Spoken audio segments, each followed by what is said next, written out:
The following is a presentation of KSL Sports. First and 12. A total roundup of BYU and Utah football and the expanded Big 12 Conference. Subscribe to the First and 12 podcast. Your hosts are Mitch Harper and Alex Kirry on KSL News Radio. Welcome back into First and 12 here on KSL News Radio. Every Tuesday night, we got Cougar Tracks to lead us in. First and 12, a look at around the Big 12 Conference, and then BYU football with Kalani Sitake coming up a little bit later tonight here on KSL News Radio. Mitch Harper and Alex Kirry with you. And right now, it's time to dive into the Sound Roundup. Big 12 Sound Roundup. Check 1, 2. The best bites, cheap shots, and excuses from Saturday's post-game news conferences. Well, and at this point, too, during the week, we, of course, have the availability that you get from the coaches starting the week off. And yesterday seemed weird because Mike Gundy, for about the 10th time in his coaching career over the past just probably a couple seasons, he started to go off about college football in general. This one felt a little bit different. And yesterday, of course, knowing now, reflecting off of the fact that this guy was let go today by Oklahoma State, Mike Gundy and what he had to say about where the state of college football is right now. Football, as we all know, has changed in a very, very dramatic fashion, and it's really not the old college football. This is a paid game, okay? So whether I agree with it or not makes zero difference. It's like being in an argument with your wife and you know you're right, it makes zero difference. You're wrong. You might as well just get over it, give in. Things are going to be much smoother. According to Oklahoma State, things are going to be much smoother with a new coach. Now, this is going to be an awkward transition because he's the most historic coach of that. He made that program. He is Cowboy football. He didn't just play their quarterback during one of their heydays, great heydays in the late 80s. He's also the guy. He's a man. He's 40, which, by the way, was almost 20 years ago now, if you can believe it. We're freaking old. The anniversary was yesterday, the 18th year anniversary. So then one day later, he gets canned. Yeah, and guess what? The new reality for Mike Gundy, and this is better for him too. I mean, the irony of that clip of him going, "Okay, the college football, the game as we know it is different. It's a paid game now," and then he goes, "Okay," like, oh, and the reporter's writing this down furiously. He says it's a paid game now. The weirdness about this and the hubris that this is and just the absolute hypocrisy of this is the guy saying that is fired today and is going to be handed $15 million by the school to go away. That's his buyout. This is a guy who's already making a ton of money, and he's getting a massive buyout to walk away from the game that made him rich. And what was he mad about? The kids getting rich, right? The ones who played the game. And so it was just a backward way of approaching it. We knew this time was going to come, Mitch. I didn't think it was necessarily going to be this week, but after the comments yesterday where you're like, "Hey man, you're saying you're bad at your job. You're telling everybody I'm way behind on this thing. Let me give you an example, though. I'm also a bad husband." Oh, you're right. Look, this is like having an argument with your wife. And then he's looking around the room, and the reporter's like, "Am I right, guys? You know what I'm talking about." And they're going, "What?" So you're a bad coach and a bad husband? Got it. You're gone. Oklahoma State is going to be better off. As weird as that sounds without Mike Gundy, but I'll admit, a couple of weeks ago when we played his soundbite going into the Oregon game, it felt like his job died there because he's making excuses. And then 69-3 happened. And then coming out of a bye, they lose to Tulsa. We haven't even addressed that. They lost to Tulsa for the first time since 1951. I got home in Stillwater. I got home on Friday night, and I'm watching it, and I go, "Oh my gosh."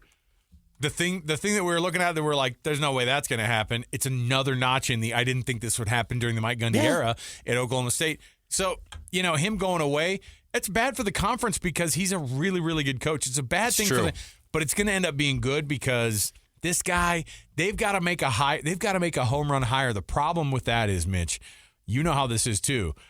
Replacing the guy, you never want to be the guy replacing the guy. Ask the coaches right now across the board how that's going. Ask Luke Fickell how that's going in Wisconsin. I would say, though, the nice thing about whoever the next Oklahoma State coach is, you're replacing the guy after he got fired. Yeah. It's not like replacing Saban where he was still at the top of his game. Gundy, he crashed and burned this thing where Tulsa had more talent. And they're going to be rolling out. State. They're going to be rolling out the resources too. What do you need? Yes. What do you need to do this job well? They have and to. they got to get somebody who's a forward thinker. They have to have that corner get turned. The unfortunate thing is Mike Gundy has gotten them so far behind. They're a few years behind now. Oh, yeah. They're not even close.